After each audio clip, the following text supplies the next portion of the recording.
Kapan geus sirasi teh lain tindakan anu bener Kiras Maji. Ngalakukeun tindakan anu nyangsarakeun warga Pangeusi Lembur. Apan sarua we jeung tindak laku kajahatan sanes. Yeah. Memang bener dewek ke rumah salah dugul. Tapi mun dewek ngabangkang kana perintah laki Warangkas, geus pasti dewek bakal narima kana akibatna. Bakal dibinasakeun. Geus moal diberi ampun ku Ki Warangkas. Jadi dewek kapaksa ngalaksanakeun perintahna. Sabab geus jadi jago patalukanana sarta geus ngagabungkeun diri ka pihak manehna gul. Kitu tah gul. Dewek teh memang kapaksa dina kayan keur kitu. Sandika harita nyampeurkeun saterusna nangtung digireun si Dugul neuteup ka Kiras Maji terus nyarita. Mun bener Kiras Maji dina ngalaksanakeun parentahna Ki Warangkas teh ngarasa kapaksa. Sabab sieun ku akibatna kuring memang bisa kaharti Kiras Maji. Ayeuna kuring rek mere gambaran ka anjeun. Kuring jeung si Jari Sakti kitu teh ieu Kang Dugul boga pamikiran pikeun nyusun kakuatan.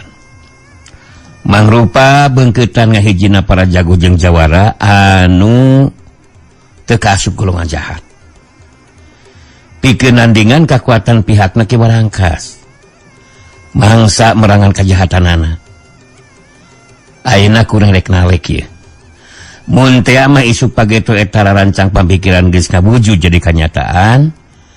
Nah Kiras Maji boga tekad bikin ngagabungkeun diri. Kiras Maji ngahulang sakedeung siga nu keur mikir teu latus nyarita.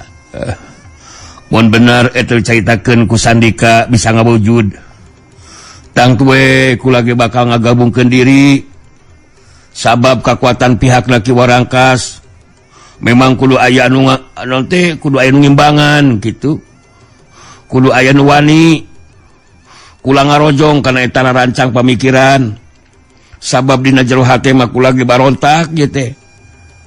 Nyieun aturan sakumaha parentahna Ki Warangkas anu mikirkeun kauntungan jeung kasenangan keur pihak manehna wungkul. Tapi mun kula ngabangkang akibatna tadi geus dijelaskeun ka Jang Dugul.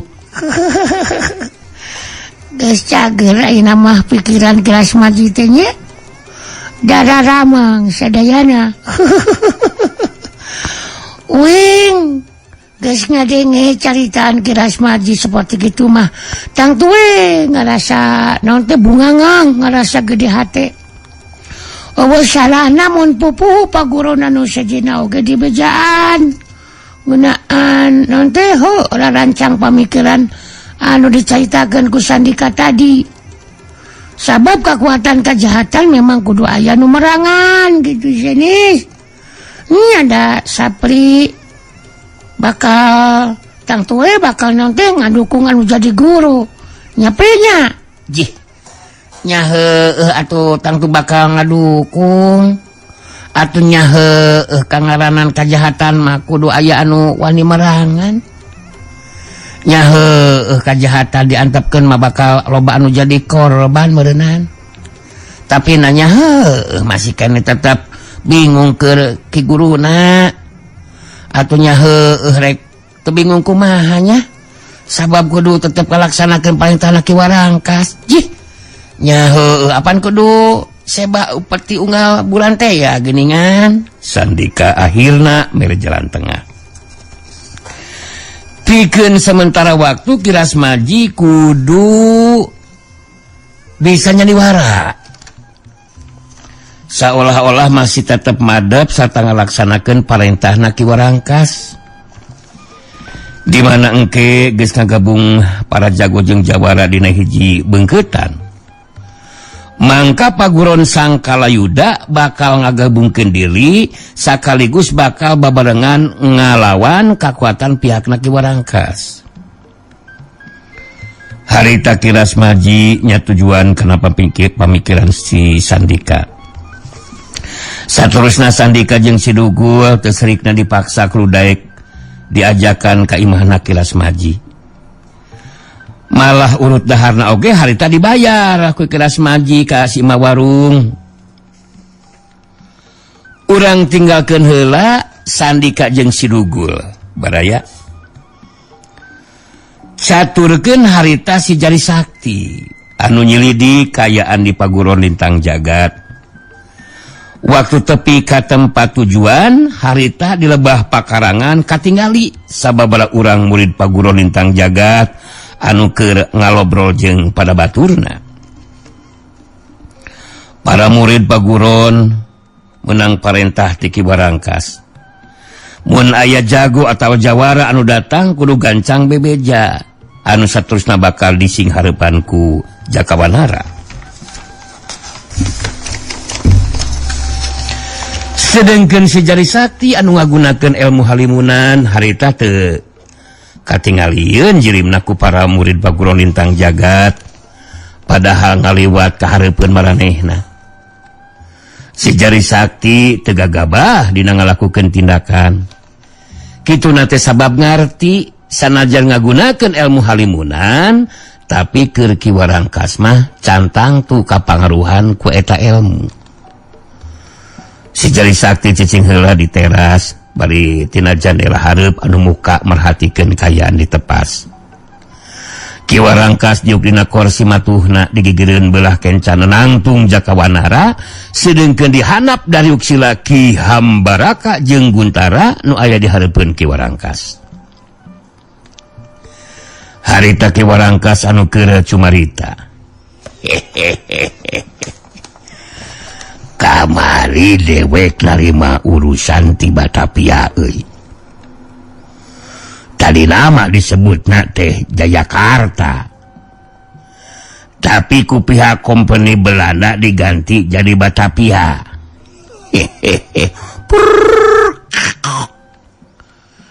Kadatangan eta utusan ngajelaskeun ka dewek euy. Manehna diutus ku si Tuan Willem. Eta si Tuan hayang panggih jeung dewek euy. Sabab ngerasa katarik perhatianana ku sepak terjang dewek. Jadi cek utusan si Tuan Willem mah boga pamikiran hayang kerjasama jeung pihak dewek. Panjang lebarna mangkel lah bakal dibahas babarengan jeung si Tuan Willem anu bakal datang ka dieu euy. Coba kumaha cek pamikiran si laing duaan Hambaraka Guntara. Amoy mun kitu mah sebab kerjang pangersanu mulia saela ieu teh geus narik perhatian ke pihak kompeni walana. Amoy menang katerangan ti pangersanu mulia seperti kitu atuh tang tueh kula jeung si Sargun ge bakal milu ngadukung. Eunaan sagarupa keputusan aya di pangersanu mulia. Amoy bener teh Sagun? Memang leles kitu pangersanu mulia. Namun punten ya punten. Abdi teh masih kene panasaran ieu teh. Manawi bade naroskeun pakarsa ka pangersanu mulia. Punten ya sanes kumawantun, punten. Ieu mah kacurung kurasa panasaran we pangersanu mulia. Panasaran kumaha maksud si laing teh Guntara? Hasok jelaskeun ka dewek euy. Memang sakuduna kangaranan anu can kaharti mah ku ditanyakeun ka dewek. Sabab dewek salaku pamimpin utama. Hasok caitakeun ka dewek naon anu si laing jadi panasaran teh. Duh, iya. Punten sarta lagi persa. Abdi kumawantun ka pangersanu mulia. Dupi eta Tuan Willem anu disaurkeun tadi ku pangersanu mulia teh. Naha kaitang jami penting ti Bataviana tapi kumaha? Margi saupamina teu kagungan kadudukan atanapi jabatan mah punten beus teu kaitang saimbang pangersa. Henteu kaitang saimbang sareng posisi pangersa anu mulia dina maktos ayeuna. Anu moalami deui bakal ngawasa dunya kajawaraan sareng sadayana daerah anu aya di tataran Sunda cetar punten ya sok salaos di pihak kompeni walala namun ari teu kagungan jabatan penting mah asa kirang payus numutkeun abdi mah pangasana mulia Ki Hambaraka ngaret ka Guntara betus nyarita amoy si sinarieun saing rada balik oge nyarita teh Sargun euy memang bener dewek teh boga rasa kapanasaran anu sarua ieu teh amoy memang bener eta dicaritakeun ku Sargun teh ka Pangasana Mulia eta si Tuan Willem lamun saukur korocona mah najan teu pihak kompeni walana oge beut asa teu sajaja jeung kadudukan Pangasana Mulia amoy nurutkeun katerangan ti pihak buahna si Tuan Willem anu diutus kamari nyatana datang nepungan ka dewek mah eta si Tuan teh geus kaasup opsir kompeni walana cenah euy anu boga jabatan penting di Batapiana artina lain jelema jore-jore Hambaraka Guntara anu mata kadatanganna jelas kudu dibagiakeun ku pihak urang datangkeun ronggeng-ronggeng nu garis nu daremplu anu senggehan teh geuningan euy jeung tuak anu panghadena keur ngajamu si Tuan Willem euy tapi lain ngandung hati dewek sieun ku kompeni walana ngan mun memang bakal nguntung keur pihak urang dina mangsana ngayakeun kerja kitu nya dekeun ku si lain eueuh salah namun ku dewek disatujuan karep pamaksudanana kitu ari pamikiran dewek mah Hambaraka amoy memang sakurna kitu Pangasana Mulia ari sakirana ngan saukul nguntungkeun ke pihak malahna wungkul mah kenaon make kudu kerjasama amoy tanpa babarengan jeung pihak kompeni walana ge pangaruh kitu di kakawasan Pangasana Mulia bakal mampu ngawasa daerah-daerah di Tatasuna amoy geus coba lemur-lemur anu pupuhuna lemur teh digantikeun ku jalma ti pihak urang Pangasa Guntara milu nyambungan deui kana caitana Ki Hambaraka anu jadi guruna punten ya abdi ngiring di ngarewong di Pangasana Mulia pasti keneh aya nu bade ditaroskeun ieu teh ka Pangasana Mulia lamun punten ya sanes abdi lancang namun supados jelas ya maka abdi na oge gitulah pangarsa teu janten kepanasaran tah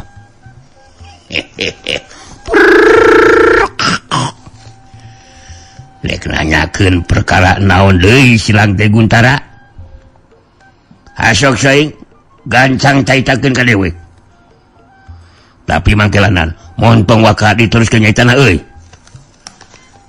Ki Warangkas kaseuketan batina jeung kaseuketan pangangseuna memang hebat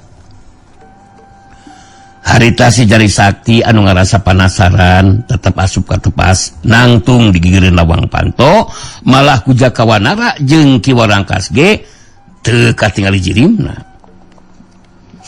tapi kaseuketan batin jeung pangangseuna Ki Warangkas bisa nganyahawankeun mun di jero hangan aya jalma anu sejen bari jeung ungas ingus irungna harita Ki Warangkas terus cerita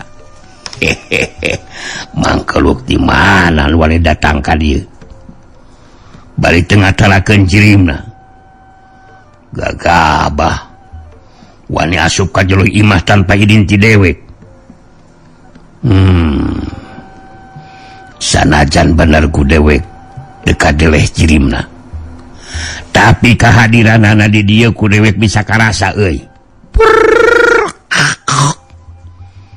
rek coba-coba ngujikan kakuatan ilmu dewek ieu mangkeluk teh si laing nu ngagunakeun ilmu halimunan leuwih hade ngatarakeun jirim urang ajar mangkeluk ti mana si laing teh Ki Warangkas musyrikeun paneuteupeuna kalebah tempatna si Jari Sakti sedangkan Ki Hambaraka jeung Guntara meh bareng harita ngagilirkeun badana bari rada rungah-ringeuh sabab di jero eta rohangan teu ningali aya jalma asing. Si Jari Sakti ngageter hatena. Kayan dirina anu ngagunakeun ilmu halimunan tetela bisa dikanyahoankeun ku Ki Warangkas. Sedangkan Ki Hambaraka harita terus nyarita ditujukeun ka Ki Warangkas. Amoy. Nah aya saha kitu ieu teh Pangarsana Mulya? Da kita tadi ge apaan urangan saukur opatan ngadiung di dieu teh amoy. Pangarsana Mulya beut nyaritakeun aya mangkeluk atawa jalma nu sejen. Koe lain katingali aya jalma nu sejen Sargun? Oh, tuh ningali sasaha pangarsa. Nyada kita tadi ge urang mung opatan pan. Daya di anu sanes. Janten bingung ieu teh Pangarsana Mulya. Ki Warangkas ngaret ka Jakawanara betus carita. Kumaha kadeleh ku si laing Jakawanara. Mun jalma non teh mun aya jalma asing di rohangan euy. Coba gunakeun kasagetan penyo si laing Jakawanara.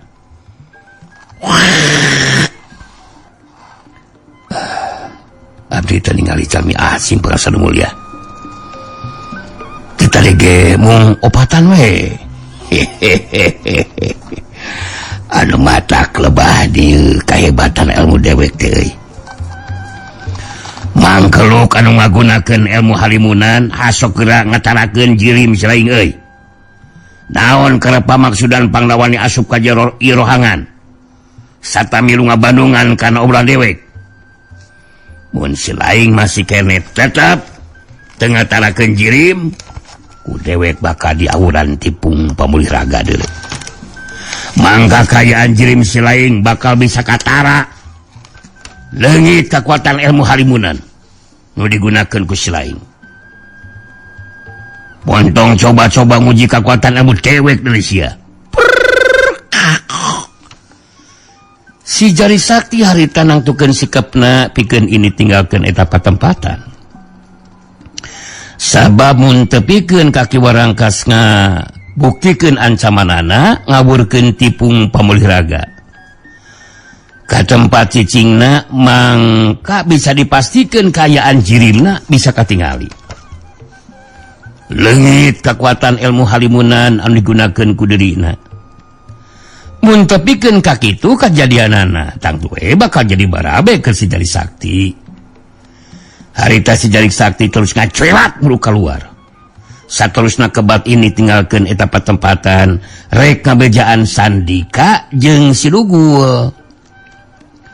Sedengkeun Ki Warangkas bisa nganyahoeunkeun mun jalma asing anu tadi aya di jero rohangan.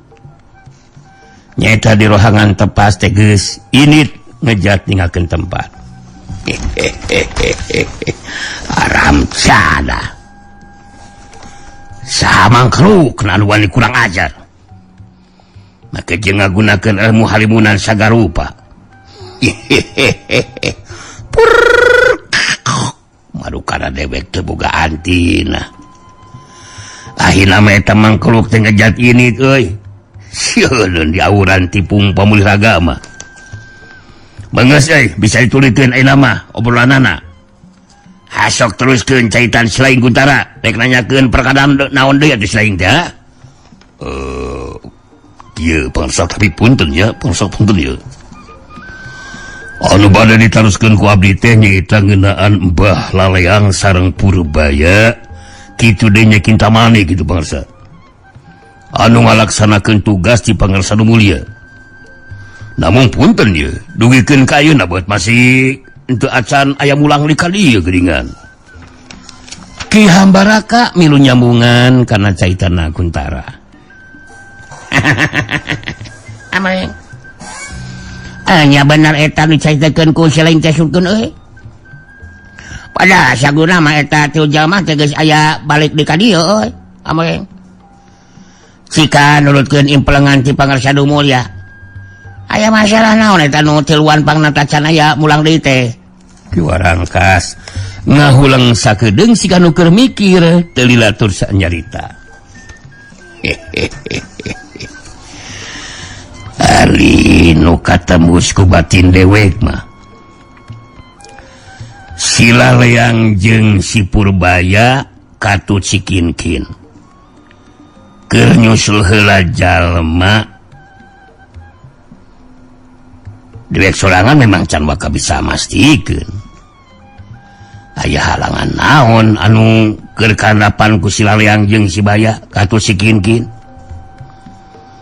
Anu jelas pangna maranehna can aya marulang sabab aya masalah anu can beres sigana mah. Sorangan ge geus teu sabar ieu teh. Hayang deuleu si Kinkin mawa babandan si Anikanti pamajikanna si Jari Sakti.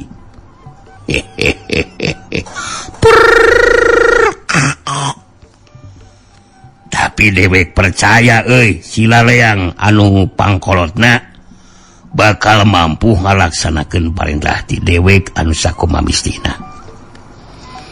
Anu penting enak si lain duaan mah ngeunaan ngabagiakeun kadatangan si Tuan William tia Amaraka.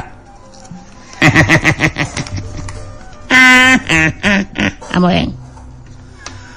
Ngeunaan masalah eta mah bisa diatur ku si Sargun Pangarsa Nu Mulya.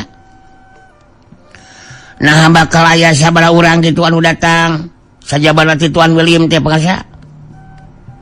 Nya da kudu diatur teh enak keneh ngeunaan tempat keur istirahatna. Kitu di jamuanana. Bener teh Sargun? Subuhun leres kitu Pangarsa Nu Mulya. Janten ulah di naon teh dicaketkeun kitu tah. Ulah dicaketkeun sareng waklosna bilih kitu tah. Tu kabujang nyogekeun itu, tu kabujang nyogeun ieu. Nemutin keterangan ti utusan Batavia teh kitu punten. Anu bade sumping teh kaitang rombongan kitu bangsa. Oh, bener rombongan Guntara. Jadi si Tuan Willem dibaturan ku anakna anu awewe non Alina cenah. Anu saterusna tang tue baris dikawal ku sababaraha urang sodadu. Sabab si Tuan Willem da boga memang boga jabatan jeung kaasup jalma penting di Bataviana teh. Sigana mah rombongan teh kana 10 urang. Cek utusan waktu nyarita ka dewek mah kitu. Utara pamitos jelas kieu mah. Tangtos ku abdi bakal diatur sagarupina kitu Pangarsa. Anu aya hubunganana sareng ngabagiakeun tamu anu sumping. Namun punten ya punten Pangarsa aja punten. Nah bade sabadinten lamina kitu tah. Sumuhun eta rombongan Tuan Willem teh di dieuna Pangarsa Nu Mulya. Punten sanes batur anu teh sanes bade ngatur. Namun upami di dieu dugikeun ka aya sabadinten tangtosna oge bakal diperhatoskeun kanggo tempat sareng tuang naon teh tuang leutna kitu Pangarsa Nu Mulya. Cenah cek utusan si Tuan Willem mah bisa aya kana 3 poe naik tempat urang teh. Kali tinggal gumantung kumaha engke babademean dewek jeung si Tuan Willem. Oh bisa wae mun manehna betaheun bakal leuwih ti 3 poe. Ngeunaan urusan itu ieu mah tanggung jawab si laing duaan Amaraka Guntara nya. Bukan untuk ngerakeun aing persiapkeun tina keneh. Geus lain pikiran dewek deuleu salaku pucuk pimpinan barisan gabungan Warangkas Jaya. Nulkeun kana getaran batin dewek mah poe ieu bakal datang jago anu katariku embaran ti pihak urang teh Amaraka. Amoeng. Anaan masalah nu aya hubunganna jeung rombongan tamu si Tuan Willem anu bakal datang eta mah tanggung jawab kula jeung si Sargun Pangarsa Nu Mulya. Geus kudu dipikirkeun ku Pangarsa Nu Mulya eta mah. Amoeng. anu jadi penasaran ke kulama nah eta jago anu bakal datang ka dieu teh Pangarsa Nu Mulya kontakna kana batin dewek mah jago kolot anu boga kakuatan ilmu sarotama sarta tahapan ilmu silatna cantang tuh bisa diungkulan ku si Jakawanara euy si laing bakal harapan lawan anu berat Jakawanara kumaha siap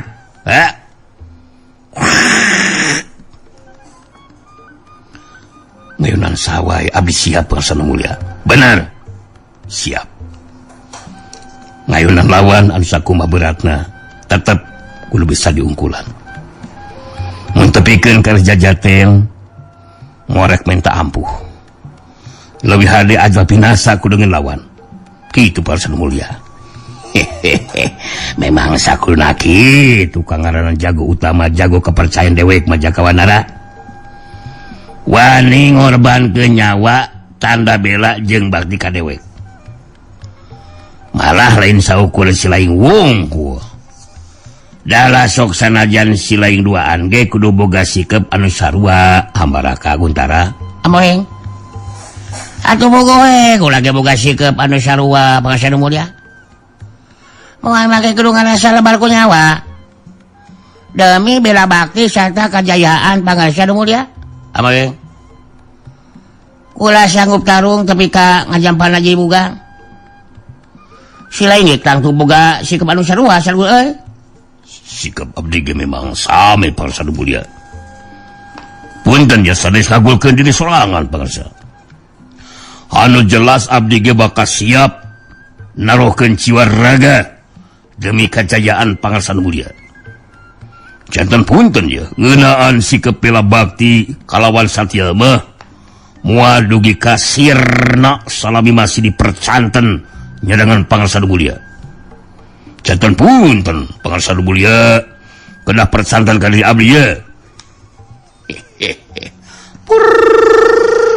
beakok dewek percaya kasih lain duaan hambaraka Guntara sabab si lain ge geus nyaho akibatna mun capikeun ka wani ngahyanat ka dewek malah dina mangsana nibankeun hukuman keur saha wae anu hianat ka dewek geus moal nginjem leungeun sejen ku dewek di podaranana hasok si lain daguan di luar Jakawanara moal lila deui aya anu datang euy bagiakeun si lain anu kudu nguji kamampuan ilmu silatna Jakawanara nying haleup bari nangtung kaki warangkas bari ngarangkukeun badana ka hareup bari nyembah tanah hormat geus kitu terus mudu kaluar teh jor imah sangeusna Jakawanara kaluar haita ki warangkas terus nyarita deui si laing duaan kudu nyaho kana kayaan si Jakawanara anu boga kakuatan tanaga lapisan anu teu saora jeung batur tanaga lapisan na kabilang aneh sabab boga kamampuan ngubaran sorangan tatur jero jeung di luar malah mun teu jago anu sejen mah geus hinum ramuan baruang panglilungan karek bisa pulih kasadaranna tina linglungna teh mun geus sataun tapi keur si Jakawanara mah saukur ku waktu sabulan ge bakal pulih deui kasadaranana leungit pangaruh linglungna euy aduh matak samemeh panceg sabulan si Jakawanara kudu diberi nginum ramuan baruang panglilungan euy anu matak diantara urang tiluan kudu silih ingetan euy bisi ku dewek kapopohokeun hambaraka amoeng kula ngarti Pangarsa Nu Mulya da mikir kapentingan pihak urang memang kudu silih ingetan sabab geus kabuktian si Jakawanara kawilang dibutuhkeun ku pihak urang sabab kekuatan jeung kamampuan ilmu silat si Jakawanara memang iwati ku Pangarsa Nu Mulya bisa diungkulanana amoe jadi wajar mun si Jaka Wanara dijadikeun jago kepercayaan Pangarsa Nu Mulya anu bisa diandalkeun Kang Tuna oge amoy asok sileung ge mere tanggapan sargun euy ngajilog wae teh punten Pangarsa Nu Mulya ye rupina sakumaha nu disaurkeun lembe ku Ki Hambara ka guru abdi eta kaitang sami sareng lebay didugikeun ku abdi Pangarsa janten punten we ya abdi tos moal bade panjang lebar deui cumarios teh margi anu nu didugikeun ku guru abdi eta sami sareng abdi rupina sakitu ge tiasa kantos ku Pangarsa Nu Mulya kitu ye moal geus karti ku dewek di Guntara di mana jago anu kelidaguan ku si Jaka Wanara aya datang si laing duaan teu kudu kaluar ti jeri mah urang Bandungan we ti dieu dewek hayang ngabuktikeun naha mampu si Jaka Wanara ngungkulan jago kolot anu boga kakuatan ilmu sorotama jeung kakuatan oge kamampuan ilmu silat anu hebat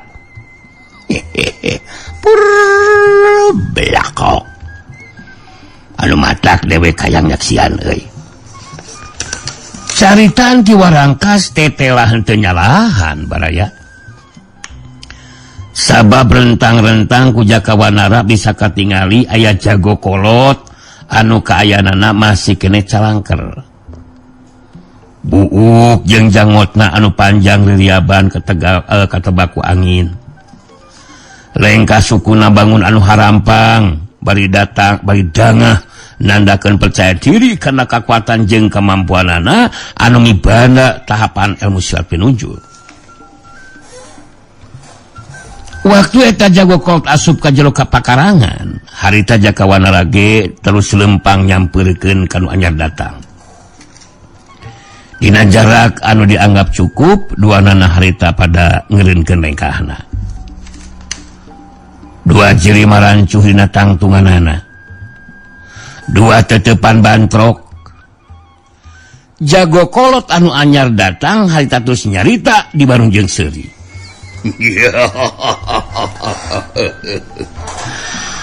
dewek dipanggikeun jeung manusia Wanara geuningan jalma anu teu parok jeung batur saha sileuh anak buahna si Warangkas kuring Jaka Wanara saha kuring Jaka Wanara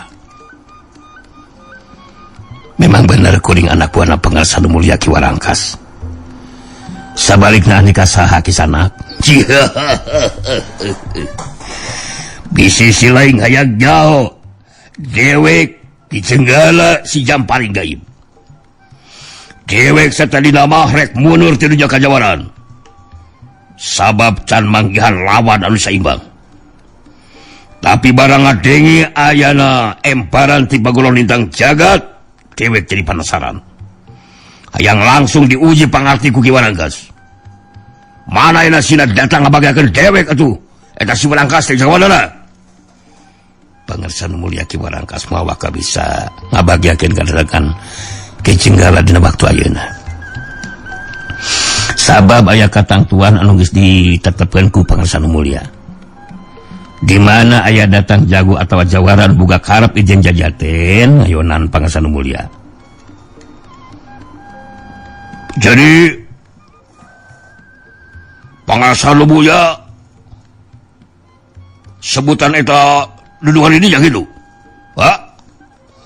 sebutan si Warangkas teh pupu pakuran lintang jagat eta Pangarsa Nu Mulya teh ya kawas ka raja wae si lain Jaka Wanara meni nyebut Pangarsa Nu Mulya sagarupa wah eueuh keur aing beueuh Pangarsa Nu Mulyaan keur aing beueuh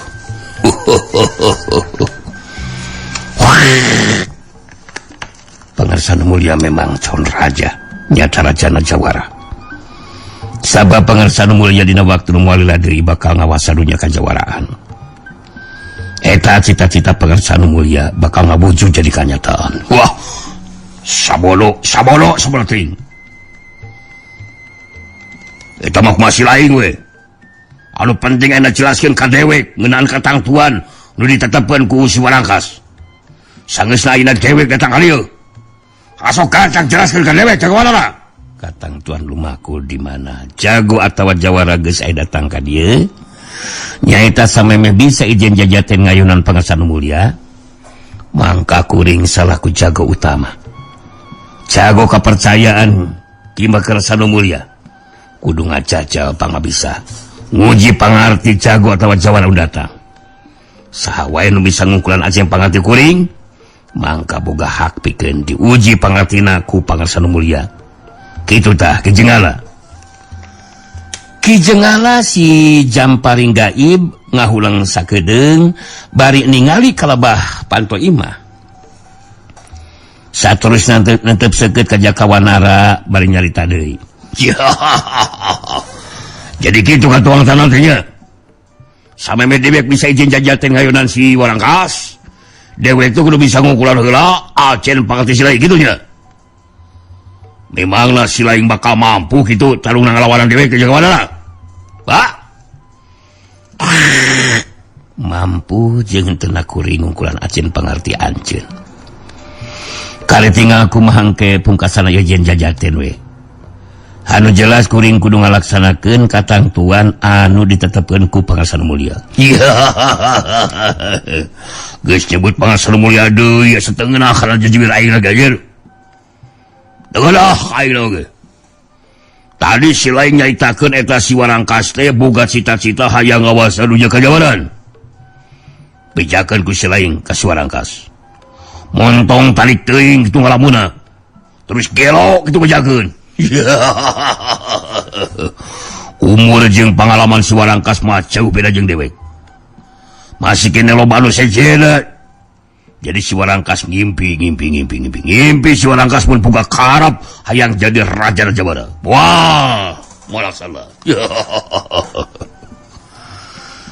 Ningali sikap jeung ngadenge caritaan Ki Jenggala si Jamparing Gaib, bangun anu nganggap enteng ka Ki Warangkas, harita Jakawanara langsung kasinggung. Musyrikeun panetepna ka Ki Jenggala si Jamparing Gaib.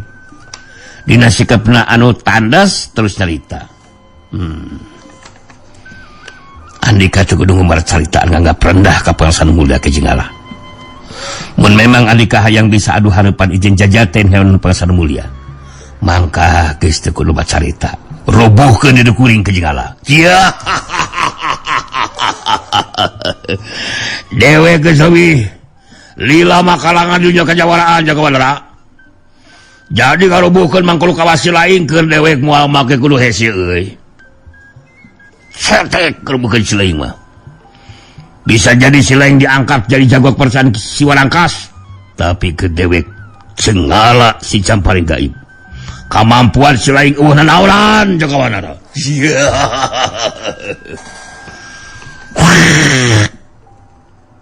Buktikeun eta caritaan Andika Ki Jenggala. Ulah saukur bisa ngumar caritaan wungkul. Budak setapak disaheun ngomong seperti gitu mah. Ki Jenggala si Jamparing Gaib harita ngawangun pasangan. Netep seukeut ka Jawara ka Jakawanara baitus carita. Ku dewek memang bakal dibuktikeun kumaha kaibatan ilmu silat Pirawaraga anu bakal digunakeun ku dewek. Urang mimitian sa Jakawanara taradah panajang dewek. Heya!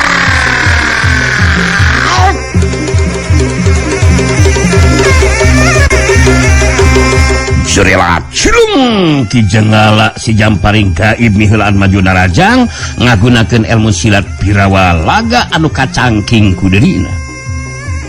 Sanajan panarajangna teu ngagunakeun pakarang, tapi angin sameran panarajangna nebak kuat kana badan lawan nandakeun panarajang anu dibarengan ku kakuatan tanaga lapisan. Jakawanara bisa ngarti ilmu silat digunakeun ku anu dilawan teu bisa dianggap enteng.